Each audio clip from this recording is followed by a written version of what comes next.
Okay, fundamentals. Today we're going to talk about triads and the intervals of a major third. So, in the last session, we talked about memorizing CEG, DFA, EGB, FAC, etc., just so you could get that memorized. But from here on out, we're going to talk about two kinds of triads, major and minor. But for today, we're just going to talk about major. Okay? So, a triad, of course, is 3 notes. Now, it would be lovely and easy if every major triad was all white keys, but life's not that simple. Thank God, that would be boring. But here's the deal. Between what we call the root and the third, we have 2 whole steps, or 2 major seconds.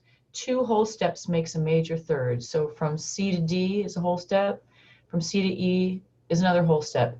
The interval of this, C to E, is a major third. It also sounds more happy or joyful if you want to think about it that way.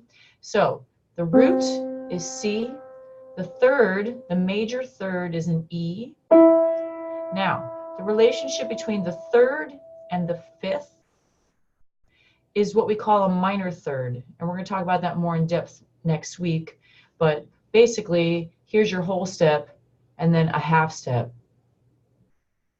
Whole step plus a half step equals a minor third. So the genetic makeup of a triad is the relationship between the root and the third is a major third, or 2 whole steps. The relationship between the third and the fifth is a whole plus a half, or a half plus a whole, doesn't matter how you think about it. Okay, half plus a whole, or whole plus a half. Okay, there's your C major triad. Okay, now let's go through the line of fourths because we like to emphasize the line of fourths in everything that we do. From C, we're going to go up to F. It's also a half step away from the third, if that's helpful. Okay, we're going to build a major triad now starting on F. 2 whole steps. 1, 2. There's the relationship between F and A, which is a major third. And then the relationship between the third and the fifth is a half plus a whole, or a whole plus a half. It doesn't matter how you think about it, except for this is a minor third. There's your F major triad. Okay? Now, half step away from the third is the next note in the B flat, in the line of fourths. I'm going to bring it down here. Okay? The B's and the B flats and the B's are always a little annoying because they're never either white, white, white, black, black, black, or white, black, white, black, white, black. They're always some sort of white, or black, white, white, or white, black, black. So they throw you off a little bit, but you know, whatever, just have to memorize it, okay? The relationship between the root and the third is 2 whole steps. 1, 2. There's the root and the third.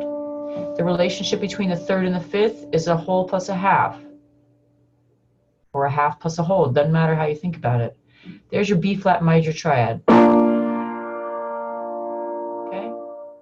Up a half from the third, there's your line of fourths, E flat. 2 major seconds, 2 whole steps, half plus a whole, and etc., etc. Okay? And just to go back, we're back in C now.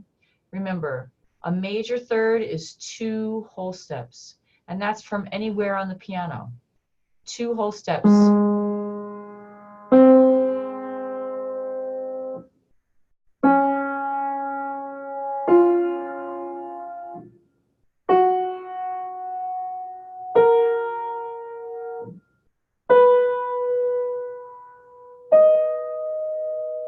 Okay, practicing everything through the line of fourths. C, G, F, A, C, B flat, D, F, E flat, G, B flat, A flat, C, E flat, D flat, F, A flat, F sharp, A sharp, C sharp, B, D sharp, F sharp, E, G sharp, B, A, C sharp, E, D, F sharp, A, G, B, D, C, Have fun.